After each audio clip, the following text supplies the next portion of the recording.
voy a presentarles unas reflexiones sobre lo que es un alergeno.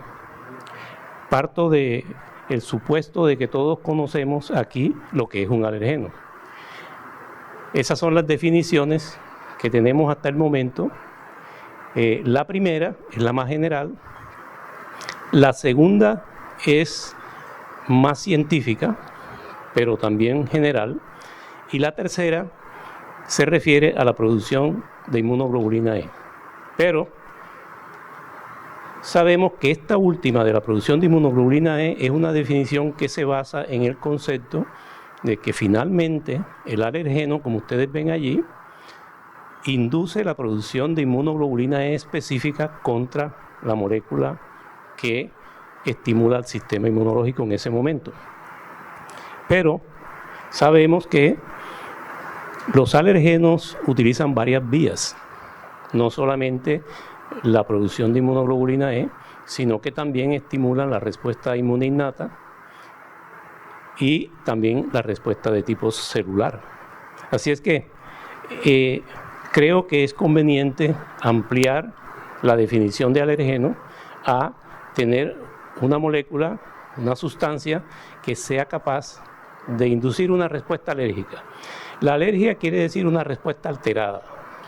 No se refiere a que sea específicamente una determinada respuesta, es alterada, y por eso la inflamatoria de tipo alérgico le decimos respuesta alérgica.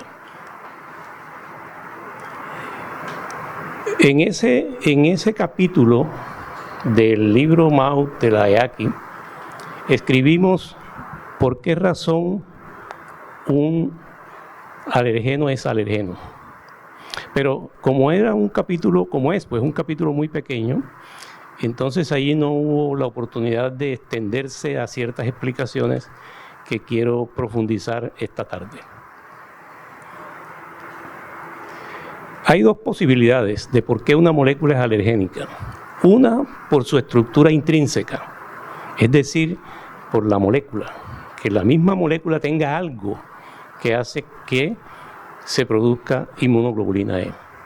Y ustedes observan allí estudios de la doctora Ana Pomés que muestran con mucho refinamiento la estructura del DERP2 y de otros alergenos, y se dan cuenta de que hay un mapeo de los epítopes. Por ejemplo, el morado corresponde a un monoclonal que es el 2F10, el verde corresponde a un monoclonal que es el 7A1, pero esos son monoclonales de IgE, o sea, están identificando epítopes de IgE. Y del otro lado ven lo mismo, pero en otro modelo de estructura. Esto ha sido ampliado con mucho detalle con el DERP2 más recientemente en esta publicación, y ustedes pueden ver en el lado izquierdo los epítopes que tienen esos tres monoclonales. En el centro se pueden dar cuenta de lo que denominamos las regiones hipervariables, o sea, el paratope, que va a unirse al epitope. Y también de manera interesante pueden darse cuenta que aquí está el paratope visto de frente, con las diferentes regiones CDR que representan la variabilidad. El resultado de estos estudios es que las moléculas de alergenos se comportan similar a los otros antígenos. No hay nada especial que las haga alergénicas, y estos estudios también los hay con otras moléculas y con otro tipo de estructura. Y el resumen final de todo esto es que parece ser que no hay nada intrínseco en una molécula que la haga convertirse en alergeno. Por lo tanto, analicemos la segunda opción, que es el background genético que tiene el hospedero. Entonces, del lado izquierdo ven ustedes que el blote 12 es capaz de inducir una respuesta alérgica en el niño. Del lado derecho, en ese niño induce una respuesta TH1 o de otro tipo, pero no produce alergia. Entonces, para el niño de la derecha, esa misma molécula es un antígeno. Para el de la izquierda es un alergeno. Y esto se debe, lógicamente, al background genético y epigenético de esos niños. Por lo tanto, pudiéramos decir nosotros que los alergenos son creaciones de la respuesta inmunológica y el trasfondo genético. Si no existiera eso, pues no existieran los alergenos y es probable que no existieran las enfermedades alérgicas y es probable que Bautista no tuviera consultorio y otros aquí tampoco. La idea del background genético tiene mucho que ver con la diversidad genética y por esa razón no todo el mundo responde a lo mismo. No todo el mundo responde a los mismos alergenos, unos más, otros menos. Y esa diversidad genética tiene una demostración empírica, que quiere decir que hay estudios como esos de genoma amplio, en donde se muestran relaciones de ciertos alergenos, asociaciones con genes y variables de genes distribuidos por todo el genoma. Pero, como era de esperarse, la asociación más frecuente es con las moléculas HLA, que son las que tienen que ver con la especificidad de los antígenos en términos generales. Eso es un estudio reciente de genoma amplio, en donde se detecta que en una población japonesa de alrededor de 500 personas y haciendo estudios de asociación, se encuentran estas variantes que voy a mostrarles rápidamente. Por ejemplo, para la Ambrosia artemisófila, una variante con el cromosoma 14 de la variante de IgE de cadena pesada, para el Phleum pratense en el HLA y para la bétula verrucosa también en el HLA. Y estas asociaciones son muy interesantes porque nos están confirmando el papel que tiene el HLA en el control de la respuesta inmune contra los alergenos.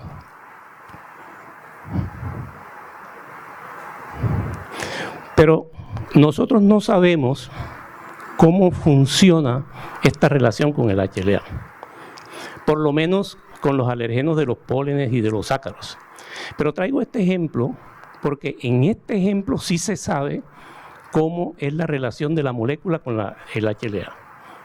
Ustedes conocen que el abacavir se utiliza como antiviral y que tiene en algunas personas, los que tienen ese genotipo de HLA-B 5701, se les produce la hipersensibilidad a ese medicamento. Y ese medicamento se instala en el surco, se combina con el péptido que normalmente tiene el surco y induce una respuesta autoinmune. Y eso es lo que lleva con los linfocitos T citotóxicos a todo el síndrome de hipersensibilidad.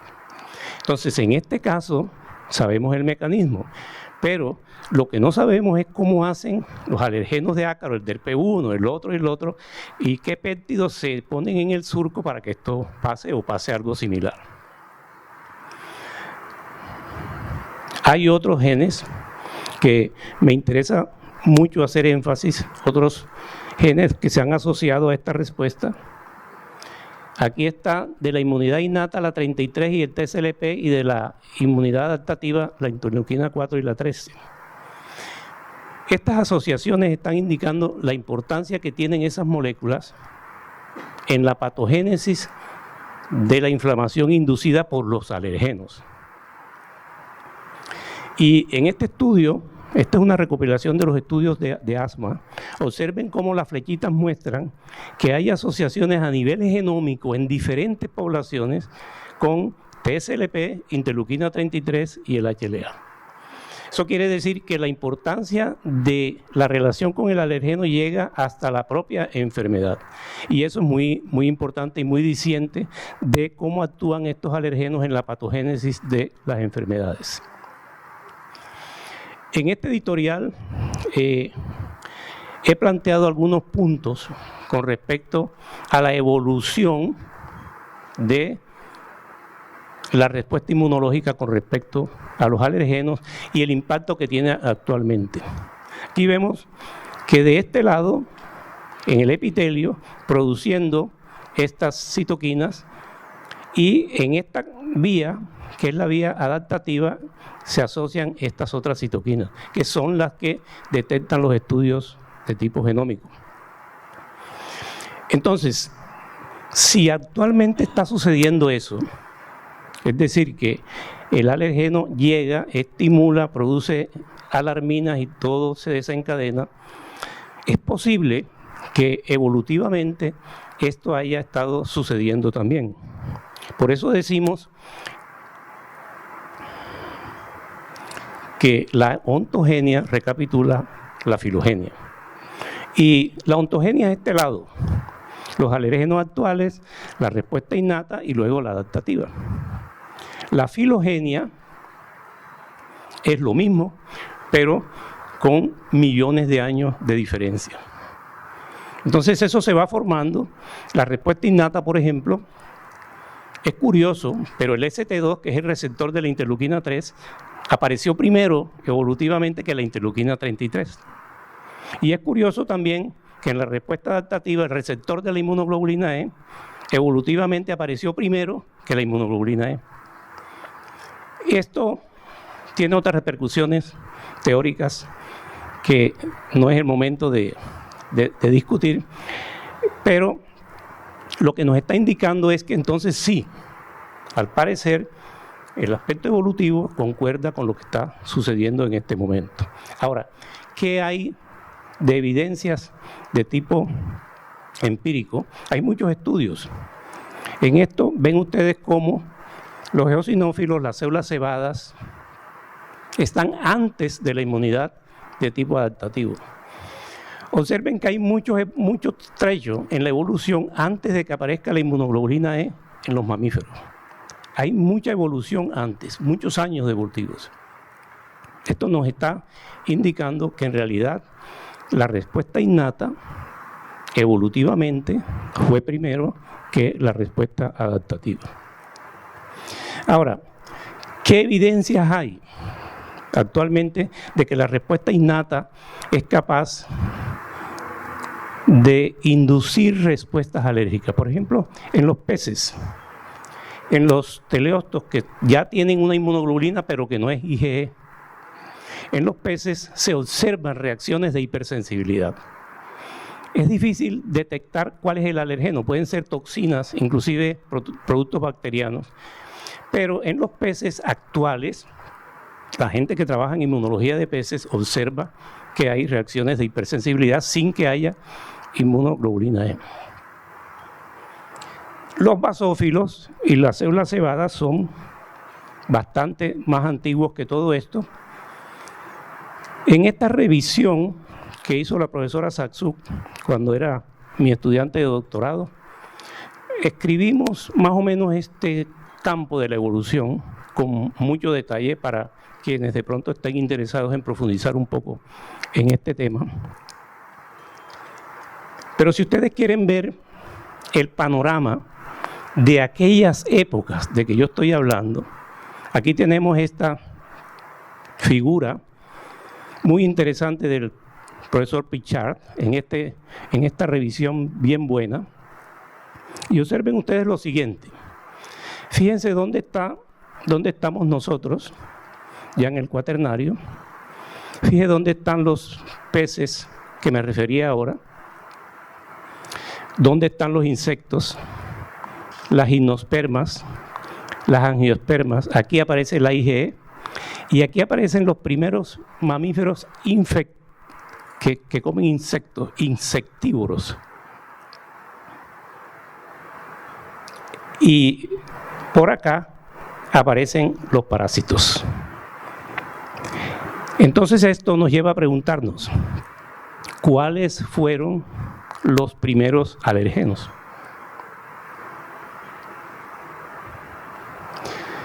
Se supone que los primeros alergenos estuvieron plantas antiguas como las coníferas, las cícadas y los helechos, que son productores de esporas. Y estas plantas son de las primeras. Y no hay razón para pensar que no pudieran estar estimulando el sistema inmunológico de los seres vivientes que había en ese momento. Y no sé por qué esta se me perdió, pero aquí está un mamífero primitivo comiéndose un insecto, ya ustedes se lo imaginan entonces. Y aquí sí está este, que es otro mamífero, pero este es actual, comiéndose ese grillo, como le decimos nosotros. Esto, pues, no es nada extraño, porque aquí en el auditorio estamos varios que comemos grillos, insectos. Así que no hay nada que extrañar, y lo que sí les quedo debiendo para una futura charla cuando me invite Bautista es a explicar la evolución esta de los grillos, que es un tema bien interesante, y de las alergias que hoy se tienen a las personas que comen insectos. Pero hay otros acompañantes en la escala evolutiva que son los parásitos. Siempre se ha dicho, hay mucha gente que dice como así ligeramente, que es que las alergias son el producto de las defensas de los parásitos, que las alergias son el precio que hay que pagar por haber sido defendidos por la IgE contra los parásitos. Yo no creo que eso sea de esa manera. Aquí están los parásitos, pero antes de que estuviéramos en contacto con los parásitos, hace más o menos 7 millones de años, ya habían otros alergenos, como les estoy diciendo. Ya estaban los que les acabo de mostrar. Nosotros hemos descubierto varios alergenos de parásitos. De los 4 que hay, 3 los hemos descubierto nosotros en el instituto, y hemos estudiado la respuesta genética contra esos alergenos, y lo que hemos encontrado ha sido muy interesante, porque la mayoría de los genes que hemos encontrado son genes de la respuesta innata general. Y esos genes, si bien los comparten los alergenos de los ácaros, sí hay diferencias, lo que quiere decir que es posible que la genética de la respuesta IgE contra los parásitos sea distinta a la genética de los ácaros. Lo que también nos sugiere que no es una cosa igual, que no es que la alergia a los ácaros dependa de la alergia y de la respuesta a los parásitos. Y claro, esto que yo estoy diciendo no lo comparte todo el mundo, no hay consenso, es controvertido, es una opinión, en el sentido de que la evolución de la respuesta alérgica va por un lado para los parásitos y por otro lado para el resto de los alergenos. No necesariamente el uno es causal del otro. Para resumir, entonces, digamos que la alergenicidad depende más del hospedero que de las propiedades intrínsecas de las mismas moléculas. Los estudios genéticos sustentan la importancia patogénica de la interacción entre los alergenos y la inmunidad innata. Los estudios filogenéticos sugieren que hubo moléculas capaces de inducir reacciones de hipersensibilidad antes de la aparición de la inmunoglobulina E en los mamíferos. Y los estudios antropológicos indican que hubo alergenos que estimularon el sistema inmune de los mamíferos antes de que lo hicieran los parásitos. Las repercusiones que esto tenga desde el punto de vista teórico ya veremos, pero vamos a seguir analizando el tema y pudiéramos concluir, uno a veces trae las conclusiones uno mismo, pero yo estas conclusiones quisiera que las hiciéramos de conjunto. Así que yo voy a hacer una encuesta, como ahora todo es encuestas ahora. Entonces voy a hacer una encuesta. ¿Quiénes están de acuerdo que es necesario ampliar el concepto de alergeno? Ok, no digamos que ha sido la mayoría, pero por lo menos algo es algo, ¿no? Yo estoy de acuerdo que hay que ampliar el concepto de alergeno y no dejarlo solamente lo que produce inmunoglobulina E. Ahí es donde está el punto principal. Otra encuesta. ¿Es necesario cambiar la definición de alergeno? ¿Y por cuál la cambiaríamos? Por ejemplo, ¿cuál dejaríamos por fuera? ¿Cuál les parece mejor? ¿Una sustancia capaz de inducir una reacción alérgica o lo que filosóficamente, de acuerdo a los principios de causalidad, hemos entendido como una molécula necesaria y suficiente para inducir una reacción alérgica. Ese punto de que sea necesario, que se puede demostrar experimentalmente, y suficiente quiere decir que esa sola molécula es capaz de inducir el problema. En esas estamos caracterizando los alergenos y nos parece que sería muy importante que estuviéramos de acuerdo en ese tipo de definición. Ahora, para concluir, les diré que esto es una reflexión, la primera, de una serie que tienen que ver con los 30 años de fundado el Instituto de Investigaciones Inmunológicas, que es este año, y que nosotros estamos festejando. Surgen una serie de preguntas. Por ejemplo, ¿por qué razón hay autoalergenos? ¿Por qué razón hay alergenos que inducen más IgG4 que IgE? ¿Por qué razón hay alergenos que estimulan más la respuesta innata y que producen más interleuquina 33 que otros? ¿Por qué razón hay alergenos que se denominan iniciadores, que son los que comienzan la respuesta en los niños? ¿Por qué razón y por qué razón y por qué razón? Son preguntas que quedan. Trabajaremos en eso y no es broma. Yo es para que quede pendiente de si Bautista, para estimular a Bautista que me invite para el año entrante para hablar de estos temas. Muchas gracias.